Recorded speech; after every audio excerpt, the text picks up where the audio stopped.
Mafia Nofia, they call me Ndo Mike ya Kim TV, aka umwuzukuru wa Christofe Matata. Wahisemo gutorana umwuga wa sokuru? Ndashaka aho sokuru atashitse nanjye ndahashike. Ndafise indirimbo yatembereye cyane ndibaza nta murundi numwe batayizi. Indirimbo twasuye mwa Diamond vuga ati shaka tubane.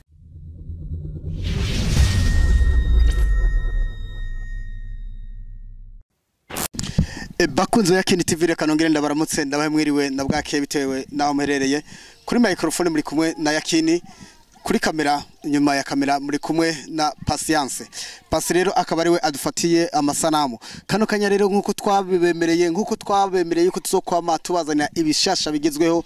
Uno munsi twagendeye muri quartier imwe aho dugiye guhura n'umustar umwe Rudende akaba ari umwuzukuru wande araza kubibwira mu kanya. Ariko reka nibutse uri kuri dukurikirana ufite subscribe, ufite like, share na comment. Reka tumekaze imbere ya kamera zacu. Murahawe kazi. Reka dusabe abariko badukurikirana banzo bidondora. My name is Mafia Nofia. They call me Ndo Mike ya Kim TV, aka umwuzukuru wa Christofe Matata. Muramumva rero ko ari umwuzukuru wa Christofe Matata. Mbega woba uvuka ku mwana wande? Nkaba mvuka ku mwana wa pe yitwa Minani. Uwo Minani nawe akaba avyarwa na Matata. Na Christofe Matata. Wahisemo gutorana umwuga wa sokuru? Ndashaka aho sokuru atashitse nanjye ndahashike. Mbega ni ryari wiyumvisemo umuhamagaro wa sokuru wawe? Nukuvuga yuko jewe namye mfise uwo muhamagaro kuva nk'ikiga 3e maternelle. Niho waririmba indirimbo ya mbere waririmbe ga 3e maternelle yitwa? Oya nukuvuga nk'ikiga muri 3e maternelle numva nakora ibintu nyene kujya kunusaga mu ishuri abana baririmba zijya ndirimbo zo kwishuri. Nanje rero ico gihe keshi narimba indirimbo ziwanje ni comporeje. Ndibuka ari akarimbo nigeze kuririmba nyene mvuga ati habaye umwana ngo yitwa Kazungu yagiye kule sitora ngo asaba kagari ngo iyo resitora yari ya sewiwe aramubwira kutama imboga ndiye sinobanda kanini. Sewe urumva yamubwiye ko atamahaye imboga. Ayo mahaye aramwima imboga. So yego. Acha rumanga. Achaburyo konye cyakabokoza amazi umunyu. Byose biragendeka. Bakunze ya Kim TV reka nabasaba mukore subscribe, mukore like na share na comment kugira ngo ibiganiro byacu byame bashikira umwanya ku wundi igiye kukindi, kandi ubisangize n'abandi kugira ngo TV show gutera imbere. Ni yatera imbere nawe uzotera imbere, nitakazi wowe uzogaha wo muvukana, nitagaha umuvukana izogaha umwuzukuru nkuko uno munsi turi kumwe umwuzukuru wa Christofe Matata. Uwo nawe mukamuzi ko yamaze gutaha yaratashe. So mbega uba umaze gushika ku ndirimbo zingahe? Hama kugera ubu ndafise indirimbo zishika muri 4. Ndafise indirimbo yatembereye cyane ndibaza nta murundi numwe batayizi. Indirimbo twasuye mwa Diamond vuga ati shaka tubane. Iyo ndimbo yiwanje novuga kantu beshi banzi nkamfisi ya kabiri yitwa uri mwiza, iya gatatu yitwa waka dance nimaze imisi muri no misi rikirabica no mu yindi misi ngiye kubazana yindi zo yitwa showbiz. Uyagira agapera kiyo waka dance kugira abantu bayumve neza. Hariho n'abari ko baradukurikirana usanga ivyo gisane batabikurikirana cyane. Reka ubahe agapera. Waka dance, waka dance, waka dance, waka dance, waka dance, waka dance, waka dance, waka dance, waka dance, waka dance. So abarundi dufise impano, umvimi cyane no message shike mu kibano, nikiki mu mahanga badusumvya mani tukabasumvya impano. Hari kimbabaza kuva ku mushyatsi gushika no kuno namadesa mwamwe twigana shaku soko gwara n'izindi ntavuze no rekana nizo dutambegwa cyunabo batwiganira tamba waka dance niyo dance yuno mwaka 2020. Muravyumva yuko ashoboye byukuri, muravyumva namwe abanyengabire mu gihe cyo gufasha ugwaruka rw'u Burundi nkuko yakubahwa umukuru w'igihugu yamaye yabisavye ngo tugire urukundo dufata mufatane mu nda namwe ntimuze mutange kugira gute gufata mu mugongo runo gwaruka. Amazina yawe wayavuze kandi ukuntu wayavuzemwo hari abantu batatahuye neza ivyo uvuze. Biyavuge neza n'undi umuntu warugora ariko aratwumviriza atari mu gisagara ashobora gutahura ico wavuze. Hamanitwa Mafia Nofia. Mafia Nofia. Mafia Nofia. Ne mazina y'abavyeyi baguhaye. Ay'abavyeyi bampaye niyo mazina umuziki wanyiswe. Amazina y'abavyeyi bampaye nitwa Tuse Mweranda. Tuse Mweranda. Niderede ku mutwe. Hari Mweranda girida rede. Ubwenda buri ku mutima.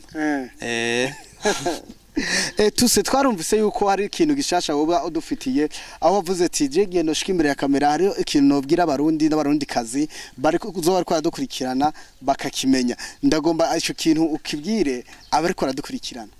Hama ikintu je navuze umunsi nzoshika kuri kamera nzovuga nzovuga cyane ndashaka yuko umuntu wofise imitahe apana kwiguma namani uyibikariya hari ugwaruka gwishiriko rwakora muri no miss kandi rufise impano sinivuga jeje nyene ko hariho nabandi nukuvuga yuko ngo aba boss mudufate mu maboko muduteze imbere kabisa bivaye n'impano umwe wese afise hari impano nyinshi aho usanga ari umudessinateri ari nk'umu cameraman uwazi byose afise n'ibindi byinshi nukuvuga ko bakaza baradufata ico nico nayo mfise ingoga nyene nashika imisi imbere ya kamera nzovuga cyane aba boss murekuri imitayama natwe dukore dufise byinshi byo gukora. Twarigeze kubona umwenga muri filime nukuvuga yuko jewe ntambagira hose nukuvuga yuko mu muzaba mu muziki ndakubita mu sinema niko kuko nyene usanga imigera ari twageze no kubona ukina karate woba uri muri club y'abakina karate karate no kuyigisha ndayigisha yego urumva uvuga ati jewe dawe ivyo atakoze byose Christofe Matata Sekuruza sokuru wawe ivyo atakoze Christofe Matata wewe ushaka kubikorera rimwe byose ubona uzobishobora nzobishobora n'ivyamunaniye byose je ntegezwa kubikora mbega aho bahari agacuka kwereka yuko uzoshikiye Atashitse je ndamaze ukabona cyane umaze kubona yuko inkindirimbo yumva ku radio atariwe wayitwaye ku radio yagira cha mu bantu gushishike ku radio waka dance aho je cyamvuga yuko nibiri nyuma ibi akari nyuma karahinda. Mbega woba witize gukorekura gisasu ryari hari abantu bavuga ati niwe waka dance none izokora ari waka dance canke hari ikindi gisasu twiteze turiteze ikindi gisasu kandi gizoba kirenze bagenzi mu ndindire gato ico gisasu nasi kindi zoashitwa showbiz maze imisi muri showbiz reka ndabereka iciyo showbiz yavuye tushitege ryari nukuvuga muri uku ku 11 kugiye kuza muri ku 11 kugiye kuza iyo showbiz izoja hagaragara nzoba ndarekura audio video nani mu nyuma. Mbega nize ntambamye ukunda guhura nazo muri no mushinga mwihaye wo guteza imbere umuziki w'u Burundi ndetse no kugira ngo musho gushika kure aho sokuru wanyu atashitse? Intambamye ni nyinshi kandi ducamwe nukuvuga yuko iyo uri kurakora bino bintu habamwe abantu benshi baguca intege n'abandi bake bagutera ingoga nukuvuga yuko intambamye duhura nuko ushobora gusanga mu site aho baye usanga abantu umuntu azavuga ngo ati ngo yangu uwo mwana ngomba wakanaka ngo asigaye ngo ari umuvayo ngo ibiki ngo amadrede ku mutwe urumva baguca intege bakanavuga yuko keshi batagura kwiyumva cyane uko umaze uja mu bintu byo kuririmba usanga yuko umenga unwura umogi ibiki ubumara umva babone abantu benshi mu mutwe imagina byinshi mugasuko abandi yo usanga nyeye bagutera ingoga ati mwana uzoga nanje muga nanje n'uvye namubwiye ati papa reka nikorere ivyo sogokuru atakoze je nzobishikako. Mbega umuvyeyi wawe yo bavyakira gute muri ico gihe abonye winje mu star? Nukuvuga umuvyeyi ugitangura bukebuke ugitangura gumavuga yuko yumva ya majambo y'inyuma mugubo hatugeze umuvyeyi aramaze kubona yuko atangorane birimo ego kwe ubu barabitahura niyo yo bafise n'ibihumbi 10 arabinyongeza nkaja muri studio aramaze kubitahura. We kubgawe umuziki ufata nk'iki? Umuziki ndawufata nk'akazi nubwo kataratangura kumpemba. Ni ikihe kintu umaze gukora mu muziki? Mu muziki nukuvuga nuko nta kintu ndaronka gishimishe muganda afise agatelefone maze gukura mu muziki ingenda beke abakunzi ba Yakin TV ndafise agatelefone mbona ari telefone sina agatelefone ni telefone maze gukura mu muziki naye hawe na wakadense wakadense niyo yatumye ushika kugo gwego je mvuga yuko ari nkayo imuriki itanguye kumurikira cyane abantu bakambona fresh mbega bya bimaze gushika ukagenda mu mahiganwa hamwe n'abandi nukuvuga yuko nk'abantu bazi urunganwe rwa Kajeta business nukuvuga nurunganwe twari turirimwo twakorana umwigisha wacu yari Fabilove ndibaza Dakeshan Boy nta numwe atamuzi ujya niwe yasariko ari nk'umwigisha wacu ni nawe yatureze cyane twarakunda kuja mu competition cyane ndibuka no je n'ishuri nahora nigako ishuri nahora nigako keshi yo haje ibintu byinshi ninje nama nabitahukanye umaze gusora wakadense mbega wakadense ramaze kuja magana wakadense ntiyaja mu mahiganwa muga nashaka numbise nkiganwa izoza ndi update yo kwijana witeguye gute kwakira pre-music izoza mu misi kugira nawe ugende mahiganwa ubu vyanka vyakunda mpe gusa kuvyumva ntegezwa naje uja mu bandi mpambane mu bandi ega bajya baba mbere mani ntacyo badusumbye wapi BTV keshi yategura amahiganwa ni kubera ko mutagenda turashobora kuba tutabimenya habwo nk'umuntu yoronka ho kamo nuko baza babicisha keshi ku ma TV sana ku ma radio bikazunguruka fresh ku buryo umuntu ari wese niyo bari mu gikoni ategeza kumenya yuko hari iganwa kana kajya kuriki niki witeguye gukora nyuma yuko umwaka urangira inyuma yuko umwaka urangira navuze yuko nkeneye kubazanira karimbo gashasha kitwa Showbiz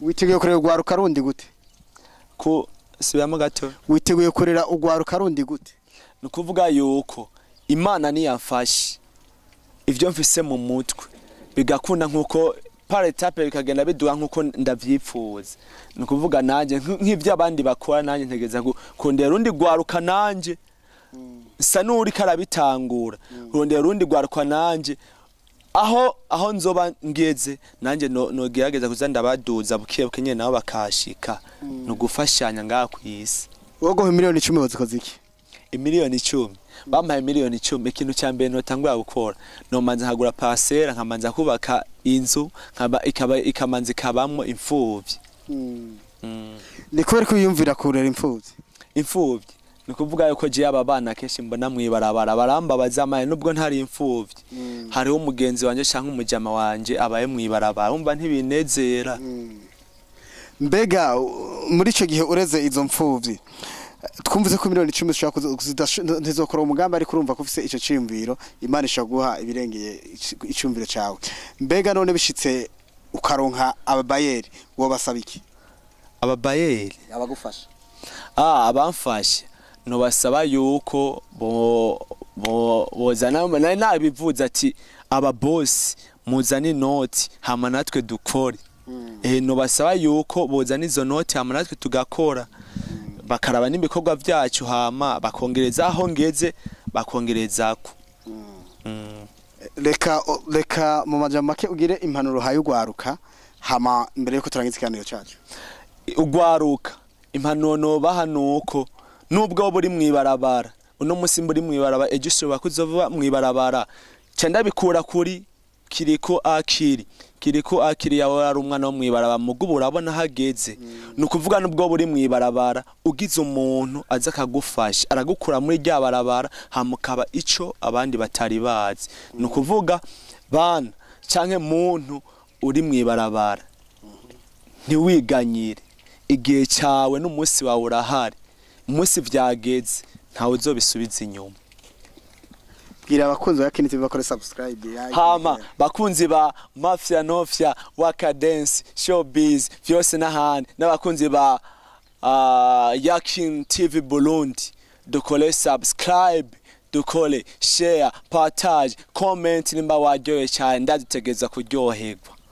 reka tubashimire merci sana. Bakunze ya Kini TV Burundi turabashimiye cyane gose ku mwanya mafasha gukurikirana kino kiganiro. Murumva yuko mu Burundi turafise abanyengabire, mu Burundi turafise abanyempano batandukanye, ariko baracafise ikibazo cy'uburyo, baracafise ikibazo cy'abafasha. Wewe wumva ufise agatima gukunda igihugu, guteza imbere ugwaruka, guteza imbere uburundi, urahawe kaze gufasha abanyengabire batandukanye mu gihugu cyacu cy'u Burundi kugira ngo bashobore kugenda kuri level y'abandi ba star bo mu karere ndetse muri Afrika nabo ku rwego gwisi. Mwaraheza girekana ndababwira ati ciao ciao, muntu mwibuke numugende mudakoze subscribe, like na share na comment. Ndababwira ko ndabakunda cyane, nawe udukeneye akanomero kari ngaho munsi. Mwarahezagiwe, see you later.